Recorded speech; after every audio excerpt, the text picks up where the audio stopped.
विकृत अशोक खरातला आज दुसऱ्या गुन्ह्यासाठी न्यायालयामध्ये हजर करण्यात आलं. यावेळी नेमकं काय घडलं हे मी तुम्हाला सांगणार आहेच, पण पोलिसांच्या एका क्लुप्तीबद्दलही सांगणार आहे, ज्यामुळे खरात किमान 1.5 महिने तरी पोलिसांच्या ताब्यात राहणार आहे. नाशिक पोलिसांनी खरातचा चांगलाच हिशोब करण्याचा इरादा बांधलाय.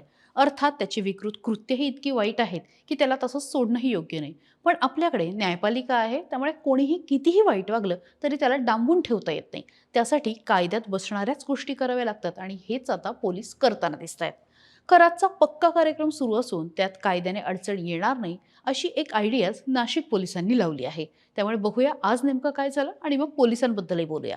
तर आज कोर्टामध्ये नेमकं काय घडलं. आज सकाळी सुनावणीला सुरुवात झाली. साधारण 11 वाजता खरात याला व्हिडिओ कॉन्फरन्सद्वारे हजर करण्यात आलं. खरातने दोन्ही हात जोडून आपलं नाव सांगितलं.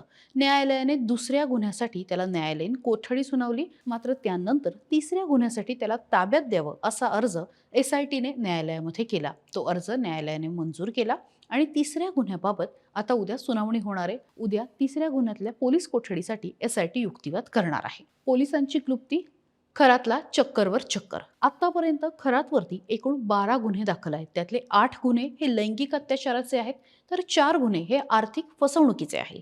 आता हा आकडा वाढतच जाणार आहे. आजही त्याच्या विरोधामध्ये शोषणाचे 11 अर्ज आलेत आणि गुन्हे दाखल करण्याची प्रक्रिया सुरू आहे. तर पोलिसांनी यातला प्रत्येक गुन्हा स्वतंत्रपणे नोंद केला आहे. यातली मोडस ऑपरेंडिटी जरी एक असली तरी प्रत्येक गुन्ह्यामधली महिला वेगळी आहे. त्यामुळे हर एक गुन्हा वेगळा दाखल केला आहे.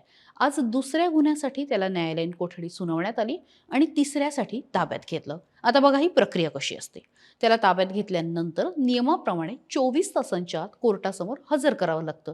त्यानुसार उद्या त्याला हजर करतील आणि मग पोलीस आणि SIT युक्तिवाद करतील आणि पोलीस कोठडीची मागणी करतील. त्यासोबत खरातचे वकील जे आहेत ते न्यायालयीन कोठडीची मागणी करतील. त्यानंतर न्यायालय जो निर्णय घेईल त्यात बहुतेक वेळा पहिल्यांदा पोलीस कोठडी दिली जाते. त्यामुळे खरातला उद्या साधारण 7 दिवसाची पोलीस कोठडी मिळेल आणि त्यानंतर पुन्हा एकदा 8व्या दिवशी कोर्टामध्ये हजर केलं जाईल. पुन्हा एकदा युक्तिवाद होईल आणि मग न्यायालय कदाचित त्याला न्यायालयीन कोठडी सुनवेल. मात्र त्यानंतर लगेचच SIT त्याच्या 4थ्या गुन्ह्यासाठी ताबा मागतील आणि मग पुन्हा दुसऱ्या दिवशी त्याला हजर करतील. पुन्हा पोलिसांचा युक्तिवाद होईल, SITचा युक्तिवाद होईल, पुन्हा त्याला पोलीस कोठडी मिळेल आणि ती संपली की पुन्हा हजर करतील आणि मग पुन्हा त्याच्याकडे 5व्या गुन्ह्याचा ताबा मागितला जाईल.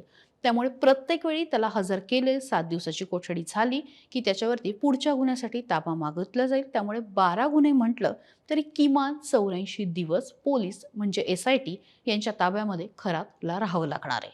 आता SITकडे ताबा आहे, पण त्यातनं मिळणार काय, हाशील नेमकं काय होणार आहे. खरात फार कसलेला गुन्हेगार आहे. तो गुन्हेगारी मनोवृत्तीचा तर आहेच, पण हुशार आहे, बोलायला चॅप्टर आहे. त्याला बोलतं करणं तितकं सोपं नाही. म्हणजे पोलीस तपासामध्ये अनेक गोष्टी उघड असल्याच्या बातम्या येत आहेत, पण न्यायालयामध्ये त्याचे पुरावे मांडावे लागणार आहेत.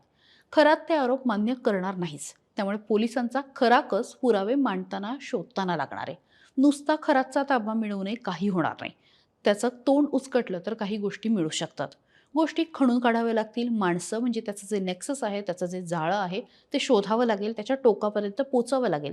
त्या लोकांच्या मुसक्या आवळाव्या लागतील, तरच काही निर्णायक गोष्टी हातात लागतील आणि म्हणूनच यातनं मिळणार काय हे बघणं महत्त्वाचं असणार आहे. नुसती खरातची कोठडी मिळून फार काही हाती मिळेल अशी शक्यता कमी आहे. खरातच्या बातम्या देणं आम्ही माध्यम म्हणून थांबवणार नाही.